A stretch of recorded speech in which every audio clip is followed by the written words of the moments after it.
அன்பார்ந்த வாடிக்கையாளர்களே, நாம் இருப்பது கொளத்தூர் எவர்வின் ஸ்கூல் அருகில் நாம் இருக்கின்றோம்.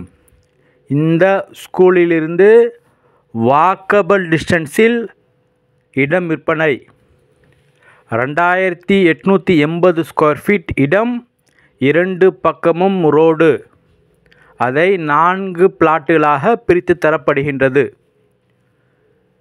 800 ஸ்கொயர் ஃபீட்டில் 2 பிளாட்டுகள், 640 ஸ்கொயர் ஃபீட்டில் 2 பிளாட்டுகள், சவுத் ஃபேஸிங் மற்றும் நார்த் ஃபேஸிங். வாடிக்கையாளர்களே, ஸ்கூலிலிருந்து வாக்கபிள் டிஸ்டன்ஸில் மிக அருமையான CMDA அப்ரூவ்டு மற்றும் சப்டிவிஷன் செய்து தரப்படும். அன்புடன் அழைக்கின்ற சஃபா ப்ராப்பர்ட்டிஸ். நம்ம சேனலை சப்ஸ்கிரைப் பண்ணுங்கள், ஷேர் பண்ணுங்கள், லைக் பண்ணுங்கள். Thank you for watching.